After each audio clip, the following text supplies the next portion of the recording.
अब बात रह जाती है पोलैरिटी की, डीसी मशीन की पोलैरिटी की।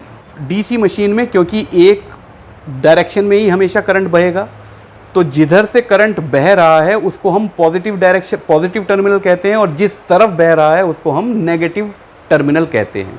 हालांकि इलेक्ट्रॉन उल्टा बहते हैं इसमें, वो हम पिछली वीडियो में बात कर चुके हैं। ये एक सर्किट पूरा होगा और इस सर्किट के बीच में है आर्क, जहाँ पर वो एयर प्लाज्मा बनी है और एक इलेक्ट्रिक डिस्चार्ज से ये सर्किट पूरा हो रहा है आपका।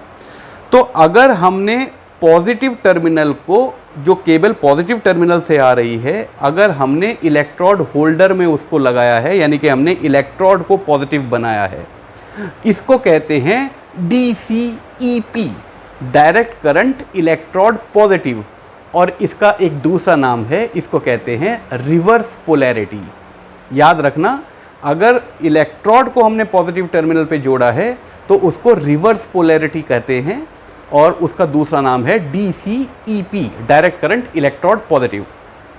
अगर हमने पॉजिटिव टर्मिनल को बेस मेटल के साथ जोड़ा है तो हम उसको स्ट्रेट पोलैरिटी कहते हैं, और उसका नाम होता है DCEN, direct current electrode negative.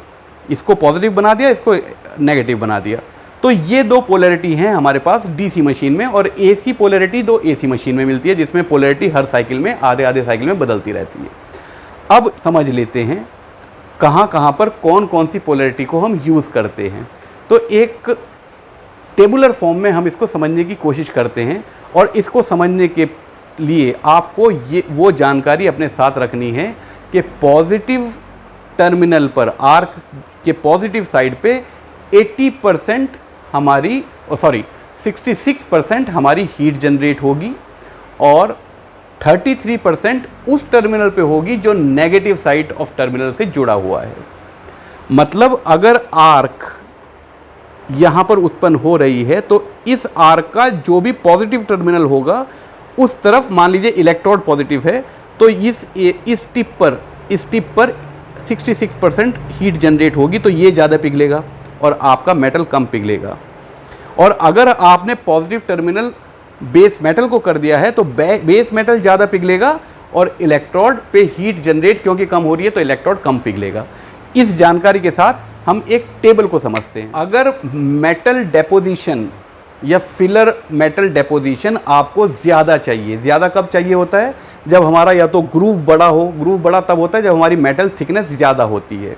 तो अगर आपके बेस मेटल की थिकनेस, मोटाई, ज़्यादा मोटी प्लेटों को वेल्डिंग करनी है, बड़े ग्रूव को भरना है या फिलेट को भरना है, तो आप DCEP मतलब इलेक्ट्रोड को पॉजिटिव टर्मिनल से, यानी कि रिवर्स पोलैरिटी का प्रयोग करेंगे। क्यों?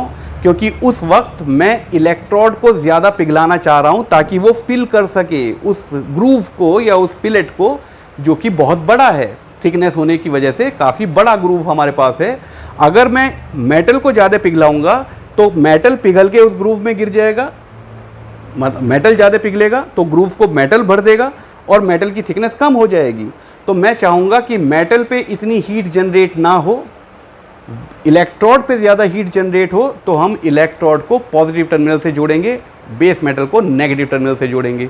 तो हम अगर ज़्यादा वेल्डिंग डेपोजिशन करनी है हमें, तो हमेशा रिवर्स पोलैरिटी यानी कि DCEP, direct current electrode positive. Welding penetration मतलब अगर आप वेल्डिंग को पेनिट्रेट आखिर तक चला जाए, यानी कि अगर पतला ग्रूव है और आपको पेनिट्रेशन ज़्यादा करना है, तब हम DCEN का प्रयोग करते हैं ताकि मेटल पिघले और हमारी जो आर्क है वो आखिर तक चली जाए, पेनिट्रेशन ज़्यादा प्राप्त हो। अगर हमारा कोई मेटल ऐसा है जिसमें ऑक्साइड वगैरह बहुत ज़्यादा बन रहे हैं और हमें एक क्लीनिंग इफेक्ट भी चाहिए, तो हम हमेशा DCEP का प्रयोग करेंगे, यानी कि रिवर्स पोलैरिटी का। वो कैसे? देखिए, जब हम वेल्डिंग कर रहे हैं और ये पॉजिटिव हमने बनाया हुआ है, तो हमारी हीट जनरेट यहाँ होगी तो ज़्यादा मेटल ये पिघलेगा, और हमारा जो बेस मेटल है वो नेगेटिव टर्मिनल है, यानी कि इलेक्ट्रॉन वहाँ जा रहे, इलेक्ट्रॉन वहाँ से पॉजिटिव टर्मिनल की तरफ जा रहे होंगे। हमारा करंट तो पॉजिटिव से नेगेटिव की तरफ बहता है, इलेक्ट्रॉन्स उल्टी दिशा में चलते हैं।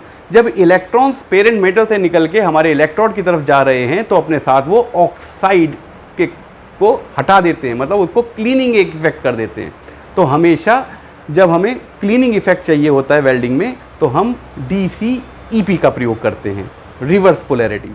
रीएनफोर्समेंट अगर हमें ज़्यादा चाहिए होता है, जब हमारी वेल्डिंग पूरी भर जाती है, सबसे पहले रन को, जो सबसे पहली वेल्डिंग हम करते हैं उसको हम रूट रन कहते हैं, उसके बाद हम फिलर रन कहते हैं, और आखिर में एक कैपिंग रन या रीएनफोर्समेंट रन होता है, जो वेल्डिंग थोड़ा सा मेटल से बाहर निकाल के हम उसको और मजबूत करते हैं, मजबूती प्रदान करते हैं। अगर हमें रीएनफोर्समेंट ज़्यादा करना होता है तो हमें DCEP का प्रयोग करना चाहिए, क्योंकि हम तब मेटल को नहीं पिघलाना चाह रहे, हम सिर्फ इलेक्ट्रोड को पिघला के ऊपर के उस चीज़ों को, मतलब उस वेल्डिंग को ऊपर से रीएनफोर्स करना चाह रहे हैं। अब मेरे हाथ के सेक्शन से एक बात और मैं आपको यहाँ बताना चाह रहा हूँ। दो तरीके की वेल्डिंग हम करते हैं, एक होती है स्ट्रिंग बीड, स्ट्रिंग बीड में हम हाथ को सीधा वापस लेकर आते हैं, और एक होती है स्विंग बीड। स्विंग बीड में, या वीव बीड भी उसको कहते हैं, वेल्डिंग बीड, उसमें हम हाथ को थोड़ा स्विंग करते हैं ताकि हम पूरे ग्रूव को भर के चलते हैं उसमें। पर ये जब स्विंग करते हैं हाथ को, इस बात का ध्यान रखें कि आपके जो मेटल का ये डायमीटर है, आपकी जो रॉड का डायमीटर है, इससे 2.5 से 3 गुना ज़्यादा आप स्विंग ना करें। अगर ये 3 mm है तो आप 6 से 9 mm तक का ही स्विंग करें, उससे ज़्यादा आप स्विंग ना करें, वरना डिफेक्ट्स ज़्यादा आएंगे। चलिए इस टेबल को आगे बढ़ाते हैं। अगर आपको हीट अफेक्टेड जोन को कम रखना है, हम हमेशा हीट अफेक्टेड जोन को कम रखना चाहेंगे, तो हम हमेशा पॉजिटिव टर्मिनल को इलेक्ट्रोड से जोड़ेंगे, क्योंकि अगर हमने पॉजिटिव टर्मिनल बेस मेटल से जोड़ दिया तो हीट यहाँ जनरेट होगी और वेल्डिंग के दोनों तरफ हमें ज़्यादा बड़ा हीट अफेक्टेड जोन मिलेगा, जहाँ पर हमारी मेटलर्जी चेंज हो जाएगी और मैकेनिकल प्रॉपर्टीज़ उसकी चेंज हो जाएंगी, ख़राब हो जाएंगी। तो इसलिए ज़्यादातर अगर आपको कुछ समझ ना आ रहा हो तो हमेशा इलेक्ट्रोड को पॉजिटिव टर्मिनल से जोड़ें डीसी वेल्डिंग में। अगर कुछ और समझ में ना आ रहा हो, रिवर्स पोलैरिटी यानी कि DCEP, direct current electrode positive. DCEP को जिनका मेल्टिंग पॉइंट कम होता है, ऐसे धातुओं को जोड़ने में भी हम प्रयोग करते हैं, क्योंकि हम तब ज़्यादा हीट धातु को नहीं, उसका मेल्टिंग पॉइंट अगर कम होगा तो वो बहुत जल्दी पिघल जाएंगी। ज़्यादा हीट हम उसमें देंगे तो बर्न थ्रू हो जाएगा, मतलब उसमें हम वेल्डिंग करने की जगह और बड़ा होल कर देंगे उसके अंदर। ऐसे कौन कौन से धातु होते हैं? कॉपर, जो लो मेल्टिंग पॉइंट वाले धातु होते हैं, हम तब इलेक्ट्रोड को पॉजिटिव टर्मिनल से जोड़ते हैं, रिवर्स पोलैरिटी रखते हैं। थिन शीट में हम इलेक्ट्रोड को पॉजिटिव रखते हैं। और DCEN का प्रयोग हम उन मेटल्स के लिए ज़्यादा करते हैं जिनका मेल्टिंग पॉइंट बहुत ज़्यादा होता है, जैसे टाइटेनियम, स्टेनलेस स्टील, इस तरीके के धातु जिनका मेल्टिंग पॉइंट ज़्यादा होता है, वहाँ पर हम DCEN का प्रयोग करते हैं, यानी कि हम इलेक्ट्रोड को negative, direct current electrode negative, तो पॉजिटिव किसको बनाया? बेस मेटल को। तो ज़्यादा हीट कहाँ होगी? बेस मेटल में। तो वो जो हाई मेल्टिंग पॉइंट वाले बेस मेटल हैं, ज़्यादा हीट होने की वजह से वो भी वेल्ड पूल में पिघल जाते हैं। अगली वीडियो में हम SMAW में प्रयोग होने वाले इलेक्ट्रोड्स के बारे में जानेंगे, उनका नोमेनक्लेचर, फ्लक्स कौन कौन से टाइप्स के होते हैं, उनका वो नाम क्यों दिया होता है, किस नाम से क्या मतलब निकलता है, कितने तरीके के हमारे पास इलेक्ट्रोड्स होते हैं, ये सारी चीज़ें अगली वीडियो में जानेंगे। तब तक आप खुश रहें, पढ़ते रहें, स्वस्थ रहें। Thank you.